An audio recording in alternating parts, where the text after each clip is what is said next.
علی سے بھی غداری کی، حضرت چچا کون، حضرت مسلم ابن عقیل سے بھی غداری کی، امام حسن سے بھی غداری کی، وہ بھی چچا، ان سے بھی غداری کی، بابا امام حسین سے بھی غداری کی۔ تو غداری کرنا اس قوم کا ایک زمانے سے شیوا چلا رہا، مگر آج پورے اہل بیت کا ٹھیکہ یہ لے کر بیٹھے ہوئے اور ہم کو تانے دیتے کہ صاحب تم اہل بیت کو نہیں مانتے۔ ہم نے کہا اہل بیت کے ماننے کا مطلب یہ نہیں ہے کہ صاحب سینے پھاڑے جائیں، سینے کٹے جائیں۔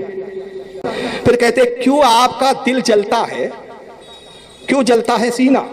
یہ سنیوں سے کہتے بھائی کیوں آپ کا دل جلتا ہے، کیوں جلتا ہے سینہ؟ ہم آپ کے سینے پہ تو ماتم نہیں کرتے۔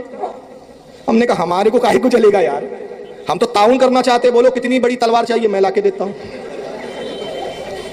ہم تعاون کرنا چاہتے ہیں بھائی۔ یہ چھوٹی چھوٹی بلیٹیں کافی بہت بچپنے سے دیکھ رہے ہیں یار، ہم تھک گئے ہم وہ بلیٹیں کھلونے والی دیکھ دیکھ کے۔ بڑی تلوار لو، میں ویسی ہی تلوار لا کے دیتا ہوں جو کربلا میں یزیدیوں کے پاس رہی۔ میں تاریخ میں تھوڑا تلاشتا ہوں کہ تلوار کتنی بڑی رہی، کیا رہی، ویسی بنوا کے دیتے ہم۔ وہ تلوار سے اپنے آپ کو مارو۔ ہمارا سینہ کیوں جلے، ہمارا دل کیوں جلے؟ ارے ہمارا سینہ نہیں جلتا، دل نہیں جلتا۔ ہم تو کہتے ہیں کہ جس دل میں محبت ابو بکر و عمر نہ ہو وہ سینے اسی لائق ہے کہ کوٹے جائیں، پیٹے جائیں، چھیلے جائیں۔ یہ تو اللہ کا عذاب ہے۔ ہم تعاون کرنا چاہتے ہیں، تمہاری مدد کرنا چاہتے ہیں، ہم تم کو ماتم سے روکنا ہی نہیں چاہتے۔ ہم نے کب روکا؟ اللہ اکبر، ہم نہیں روکتے۔ ہمارے تو ہم تو کہہ رہے ہیں قدرت کا تم پر عذاب ہے، یہ زینب کی بد دعاؤں کا نتیجہ ہے۔ قیامت تک روتے رہو، قیامت تک سینے پیٹتے رہو، مگر خدا کی قسم جب تک اہل سنت و جماعت ہے تمہارے پردوں کو ہٹا کے بتاتے رہیں گے کہ ان کے رونے کو مت دیکھو، یہی قاتل ہے، رو اس لیے رہے کہ قاتل سمجھے نہ جائے، قاتل یہی ہے۔ 25 سال ہوگا میں خطاب کرتے ہوئے، بہت چھوٹی عمر سے کر رہا ہوں، کبھی میں نے ماتم پہ نہیں بولا۔ وجہ کیا ہے؟ میری سوچ یہ ہے کہ جس دل میں محبت ابو بکر و عمر نہ ہو اسی لائق ہے کہ کوٹے جائیں، پیٹے جائیں۔ تو جو انتظام قدرت نے کیا، ہم قدرت کے معاملات میں مداخلت کیوں کریں؟ ہم تعاون کریں گے، مداخلت نہیں کریں گے۔ لیجئے بڑی تلوار لیجئے، چھوٹے چاقو کو رکھ دیجئے۔ بسم اللہ الرحمن الرحیم۔ السلام علیکم ورحمۃ اللہ وبرکاتہ۔ امید کرتا ہوں آپ لوگ خیر سے ہوں گے۔ اللہ سبحانہ و تعالیٰ آپ سب کو اپنے حفظ و امان میں رکھے۔ قاتلین امام حسین علیہ السلام کون ہیں؟ ہمارے ہاں کہا جاتا ہے اور بڑے زور و شور سے اس کو بیان کیا جاتا ہے کہ امام حسین علیہ السلام کو وہ شیعوں نے قتل کیا تھا، شیعوں نے شہید کیا۔ اس بات میں کتنی صداقت ہے؟ کیا یہ واقعی حقیقت ہے یا ایک پروپیگنڈا اور جھوٹ ہے جسے نفرت کے اندر دوسرے فرقے کی جانب منسوب کیا گیا ہے؟ موضوع پر گفتگو کرنے سے پہلے میں آپ کو یہ 2 کتابیں میں آج آپ کے سامنے پیش کرنا چاہتا ہوں جو میں سمجھتا ہوں کہ یہ آپ کے پاس ہونی چاہیے، آپ ان کا مطالعہ کریں۔ نمبر 1 یہ رسالہ ہے، مختصر رسالہ ہے مفتی محمد شفیع صاحب رحمہ اللہ تعالیٰ کا، جو کہ مفتی تقی عثمانی صاحب کے والد محترم تھے اور دارالعلوم دیوبند کے محتمم بھی تھے۔ انہوں نے یہ رسالہ لکھا ہے اسوہ حسینی یعنی شہید کربلا، جگر گوشہ رسول اکرم صلی اللہ علیہ وآلہ وسلم حضرت حسین رضی اللہ عنہ اور ان کے اصحاب کا واقعہ شہادت اور مسلمانوں کے لیے دعوت فکر و عمل۔ یہ مختصر رسالہ ہے لیکن انتہائی شاندار ہے، جامع اس میں انہوں نے گفتگو کی ہے، اس کا مطالعہ کیجئے۔ اور اس میں مفتی شفیع صاحب نے رحمہ اللہ نے انتہائی حق کی بات کی ہے۔ دیوبند کے اندر یہ عظیم شخصیت تھے، ان کی تفسیر معارف القرآن وہ بھی عظیم تفسیر ہے، ضرور آپ کے پاس ہونی چاہیے۔ دوسری یہ کتاب ہے حضرت عمر اور عثمان کی وفات کے دن کا تعین رضی اللہ عنہما، علامہ آفتاب حسین جوادی صاحب نے یہ لکھی ہے، ناشر ابلاغ مکتب اہل بیت ہے۔ یہ کتاب ملنے کا پتہ تمام شیعہ بک سٹالز پر موجود ہے۔ یہ مختصر کتابچہ ہے، انتہائی اہم ہے اس موضوع کے حوالے سے کہ حضرت عمر رضی اللہ عنہ کی شہادت کب ہوئی، حضرت عثمان کی شہادت کب ہوئی اور ان کے دن اور وفات کا جو تعین ہے، اس حوالے سے یہ 2 جو رسالے ہیں میں یہ سمجھتا ہوں، ایک دیوبندی عالم دین اور مفتی اعظم تھے پاکستان کے مفتی شفیع صاحب رحمہ اللہ، اور دوسرے علامہ جوادی صاحب، یہ 2 رسالے آپ کے پاس ہونے ضروری ہیں، ہونے چاہیے۔ تو موضوع آج کا ہمارا یہ ہے کہ کیا واقعی امام حسین علیہ السلام کو شیعہ نے شہید کیا تھا؟ اس پہ دیکھیں کوفہ جو ہے، کوفہ جب ہمارے ذہن میں آتا ہے تو ہم یہ سمجھتے ہیں کہ کوفہ کے سارے لوگ وہ شیعہ ہوں گے۔ کوفہ پر جو اس کوفہ کا علاقہ ایک فوجی چھاونی تھی، اسے حضرت عمر رضی اللہ عنہ نے بنایا تھا اپنے زمانے میں، اور بعد میں امویہ کے زمانے میں، یعنی آپ یہ دیکھیں حضرت عثمان رضی اللہ عنہ کے زمانے میں اس پر ایسے لوگوں کی حکومت یہاں پہ رہتی ہے کہ جو واقعہ کربلا سے پہلے میں آپ کو بتاؤں کہ جنہوں نے اہل البیت کے اوپر بہت ظلم کیا اور یہاں پر چن کر اہل البیت کا خاتمہ کیا گیا، شہید کیا گیا۔ مثلا آپ یہ دیکھیں واقعہ کربلا سے پہلے عبید اللہ بن زیاد وہ یہاں پر گورنر رہ چکا ہے، اور عبید اللہ بن زیاد نے حجر بن عدی کے ساتھ کیا ہوا؟ امام علی علیہ السلام کے جو شیعہ ہیں، جو سرکردہ افراد ہیں اس علاقے پر، جن کے تحت یعنی بہت سارے لوگ ہیں اور جو قبیلوں کے سردار ہیں، انہیں شہید کیا گیا، چن کے مارا گیا۔ حجر بن عدی کا واقعہ آپ کے سامنے ہے، اور واقعہ کربلا سے پہلے ہانی ابن عروہ رضی اللہ عنہ ان کو شہید کیا گیا، میسم التمار ان کو شہید کیا گیا۔ یعنی ان تمام افراد کو کہ جو یہاں پر شیعان علی ہیں، یا تو انہیں قتل کیا گیا یا انہیں کرفیو لگا کر گھروں میں قید کر دیا گیا۔ جن لوگوں کو قید کیا گیا، سلیمان بن سرد الخزاعی صحابی رسول ہیں، جلیل القدر صحابی ہیں، ان سے بخاری مسلم نے روایتیں لی ہیں، اور یہ وہاں پر ان کو قید کیا گیا سلیمان بن سرد الخزاعی کو۔ انہوں نے خطوط بھی لکھے تھے، لیکن پھر بعد میں انہوں نے ایک پوری تحریک برپا کی توابون کے نام سے، اور اسی میں یہ شہید ہو گئے۔ تو ان کو قید کیا گیا۔ اسی طرح المختار بن ابی عبید الثقفی، انہیں جیل میں ڈال دیا گیا۔ تو جو وہ لوگ ہیں جو کچھ کر سکتے تھے انہیں جیلوں میں ڈالا گیا، اور دوسرے لوگوں کو شہید کر دیا گیا، خاموش کر دیا گیا، لوگوں کو خرید لیا گیا۔ اب میدان بالکل صاف تھا، وہاں پر شیعہ موجود نہیں تھے اس طرح کہ جیسے یوں سمجھ لیں کہ جو بلانے والے ہیں یا جو شہید کرنے والے ہیں، جو تیر چلانے والے ہیں، وہ بھی شیعہ ہیں۔ تو وہ لوگ شیعہ نہیں تھے، وہ لوگ معروف معنوں میں اگر انہیں دیکھیں تو ان میں عمر بن سعد بن ابی وقاص جیسا بندہ، جو سعد بن ابی وقاص کے بیٹے ہیں، صحابی کے بیٹے ہیں، یعنی صحابہ کے بیٹے تھے اس کے اندر۔ شمر بن ذوالجوشن، یہ ذوالجوشن صحابی ہیں، اور شمر کو تابعی لکھا ہے محدثین نے، شمر کو محدثین نے تابعی لکھا ہے۔ اور ڈاکٹر اسرار صاحب، جو ہمارے ہاں کچھ لوگ انہیں محب اہل بیت سمجھتے ہیں، ڈاکٹر اسرار صاحب نے جو سانحہ کربلا لکھی ہے اس میں شمر بن ذوالجوشن کی تعریف کی ہے۔ میں تو سمجھتا تھا ڈاکٹر اسرار صاحب وہ صرف معاویہ بن ابی سفیان کے حوالے سے وہ یعنی نرم گوشہ رکھتے ہیں، لیکن وہ تو شمر بن ذوالجوشن کے لیے بھی وہ کہتے ہیں کہ کچھ لوگ ان پر لعن طعن کرتے ہیں، یعنی اس کو ایک منفی چیز میں شمار کرتے ہیں کہ کچھ لوگ شمر کے اوپر بھی لعن طعن کر رہے ہوتے ہیں، یزید پہ بھی لعن طعن کر رہے ہوتے ہیں۔ تو شمر تو مستحق ہے لعنت کا، یزید تو مستحق ہے لعنت کا، لیکن ڈاکٹر اسرار صاحب کہہ رہے ہیں کہ لوگ ان کے اوپر طعن کرتے ہیں۔ تو شمر بن ذوالجوشن، یہ حقیقت میں آپ کو بتا رہا ہوں کہ محدثین نے ان کو تابعی لکھا ہے، اور یہ کنہوں نے لکھا ہے جناب ان کو تابعی؟ ابن عساکر نے اپنی تاریخ جلد 23 صفحہ 186 میں لکھا ہے ذوالجوشن کے حالات میں، کہتے ہیں کہ شمر کے جو والد ہیں وہ صحابی تھے، اور یہ شمر تابعی ہے، یہ شمر تابعی ہے۔ تو اس کو محدثین نے، یعنی یہ جو تعریف ہے نا تابعی جس نے صحابی کو دیکھا، تو اس میں آپ دیکھ لیں کہ یہ اس میں کتنا خلل ہے اس تعریف میں، اور یہ صحابی اور تابعی کی جو تعریف ہے، یعنی اس میں قاتلان امام حسین بھی تابعین میں شمار ہوتے ہیں۔ اب اندازہ لگا لیجیے یہ تعریف کس درجے کی ہے۔ تو بہرحال امام حسین علیہ السلام کے جو حامی افراد ہیں جنہیں شیعہ علی کہتے ہیں، میں نے آپ کو بتایا کہ کوفہ میں ان کا بالکل صفایا کیا جا چکا تھا، بالکل ان کا خاتمہ کیا جا چکا تھا، اور جو غنڈے اور بدماش لوگ تھے، حکومت کی سرپرستی ان کو حاصل تھی۔ عبید اللہ بن زیاد جیسا جو بندہ ہے لعین، وہ وہاں پر گورنر ہے، وہ آ چکا تھا۔ اب کوفہ کے اندر ان لوگوں کا یعنی وہی لوگ بچے تھے جو امام حسین علیہ السلام کے مخالف تھے اور ناصبی تھے۔ جو مخالف گروہ ہیں ان کے جو نام میں آپ کے سامنے بیان کرتا ہوں کہ کتنا بڑا گروہ ہے: حسین بن نمیر، محمد بن اشعث بن قیس، قیس بن اشعث بن قیس، عمر بن سعد بن ابی وقاص، شمر بن ذوالجوشن، سنان بن انس الایادی، کثیر بن شہاب، قعقاع بن شور الزہلی، خالد بن عرفہ، ابو بردہ بن ابی موسیٰ الاشعری، یزید بن الحارث، حجار بن عبد، بکر بن حمران الاحمری، اور خوارج کا پورا طبقہ۔ یہ خوارج بھی وہ لوگ ہیں کہ جو امام علی علیہ السلام کے مخالف ہیں، اہل البیت کے مخالف ہیں، پورا طبقہ خوارج کا موجود ہے۔ اور دوسری جانب جو حامی ہیں امام علی علیہ السلام کے، وہ کون سے لوگ ہیں؟ سلیمان بن سرد الخزاعی، مختار بن ابی عبید الثقفی، مسلم بن عوسجہ، ہانی بن عروہ، میثم التمار، اسبغ بن نباتہ۔ ہانی بن عروہ اور میثم التمار، اور ان کو دیکھیں شہید کر دیا گیا، ان کو شہید کر دیا گیا۔ سلیمان بن سرد الخزاعی، مختار، یہ لوگ جیل میں ڈال دیے گئے۔ باقی جو مسلم بن عوسجہ ہیں وہ امام حسین علیہ السلام کے ساتھ ہوئے، ٹھیک ہے۔ تو حامی گروہ یہ بہت کم افراد ہے وہاں پر موجود ہیں۔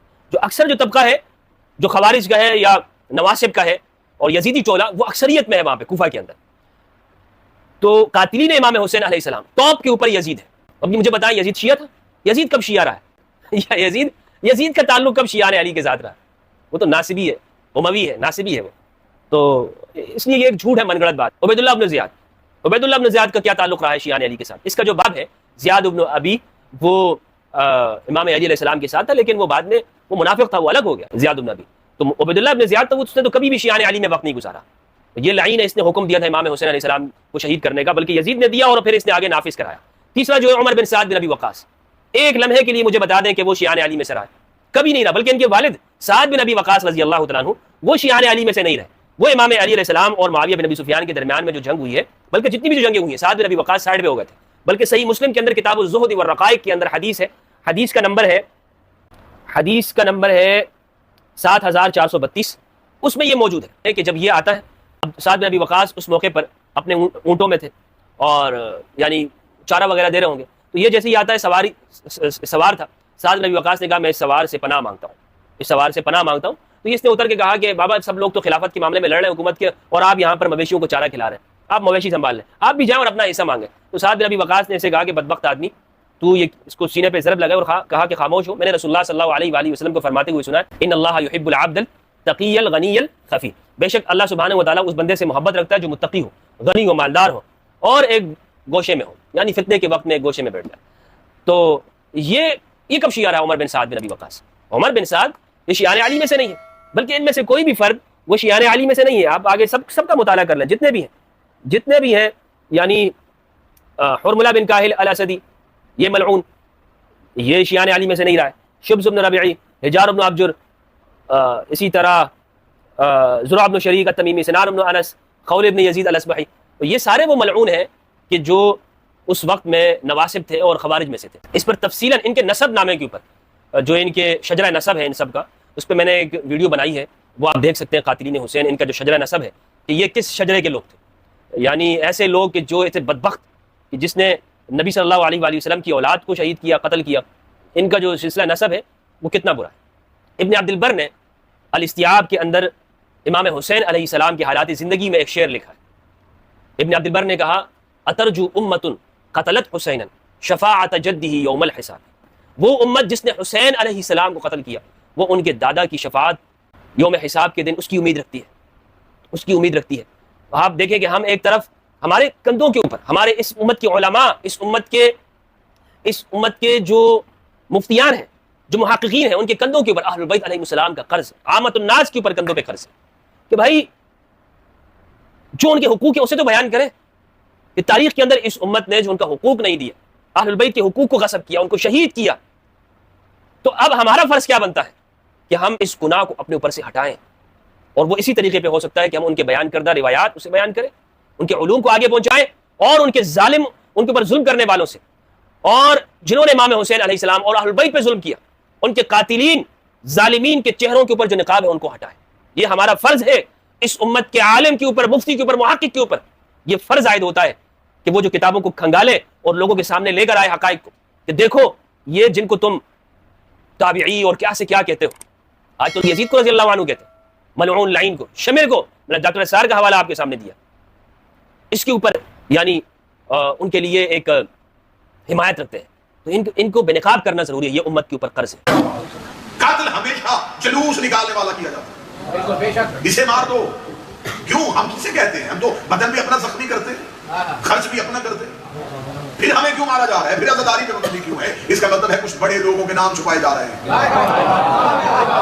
دیکھیں جیب قطرہ بھی پکڑا جائے تو تفتیش کرنے والا پہلے یہ پوچھتا ہی تیرا باپ کیا کرتا ہے؟ کوئی بڑا لکھا سمجھ آپ سے سوال کرے جو بھی سے باپ کا کیوں پوچھ رہا ہے؟ جب پتا کروں یہ خاندانی جرم تو نہیں کرتے. باپ اچھا ہوتا تو بیٹا جیب قطرہ ہی ہوتا. طبیعت غلط ہوئی ہے تو جیب قطرہ بنا. سامان ہم پہ الزام نہ لگائے، ہمیں صرف یہ بتاؤ یزید کا باپ کیا کرتا تھا؟ تم تو کہتے ہو نا کہ فقہ جعفریہ یہ تو بد دعا ہے جی، یہ ماتم کرتے. چھوڑ دیں ہمیں، انہوں نے خود ہی قتل کیا، خود ہی معافی مانگتے ہیں. ہم تو اس وقت تھے ہی نہیں، جو تھے ان کے نام گر لیتے ہیں کہ کون کون تھے، پھر ان کے باپ کے نام تاریخ سے پوچھ لیتے ہیں.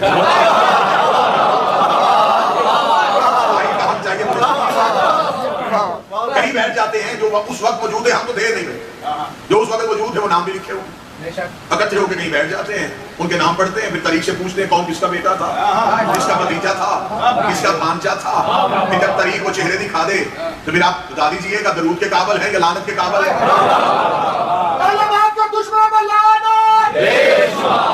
سوال ذہن میں رکھیے گا، میں جواب دے دوں. کوئی بندہ سوائے ہمارے مذہب کے، ہمارے یزید کی حکومت کو غلط ثابت کر دیا. اور کیسے یزید غلط؟ کیوں غلط تھا؟ کیا ہوا تھا اس سے؟ کہ وہ فاسق تھا، شرابی تھا، فاجر تھا، تو صرف اسی بنیاد پہ اسے تم نے غلط کہہ دیا؟ تو تمہارے نزدیک کون سا یہ نظریہ ہے؟ تم نے پہلے ممبر پہ کون سا معصوم بٹھایا تھا؟ یہ پہلا مسئلہ تو یہی نمبر ہو گیا نا. تمہاری جو اپنی کتابوں میں لکھا ہے کہ بیٹے نے کھڑے ہو کے کہا تھا پی ہے شراب لیکن کوڑے وہ ہمارے جیسے زندگی میں کبھی نہ پی. یہ تصور تو چھوڑ دو. کیا غلطی تھی؟ کہتا جی اس نے غلطی کی. اکثر میں نے نادان شیعوں کو یہ جملہ کہتے ہوئے سنا ہے، حسین نے یزید کی بیعت اس لیے نہیں کی، یزید شرابی تھا، فاسق تھا، فاجر تھا. یزید تہجد گزار بھی ہوتا، حسین پھر بھی بیعت نہیں. کیا کیا تھا یزید؟ کہتے یزید حکومت کا غلط بیعت تھا. کیوں غلط بیعت تھا؟ تمہارے پاس جتنے بھی حکومت بنانے کے قوانین ہیں وہ یزید کے پاس تھے. مسلمانوں کے ہاں خلافت کا پہلا اصول یہ ہے امت اکٹھی ہو، ووٹنگ کی جائے، ایک بندہ چن لیا جائے، سب اس کے ہاتھ پہ بیعت کریں. اسے کہا جاتا ہے، انہوں نے ایک لفظ بڑا محتاط سا ایجاد کیا ہے، اجماع امت. بچوں کے لیے آسان کر دیتا ہوں، امت کا اجماع، اسے عام لفظوں میں الیکشن کہتے ہیں.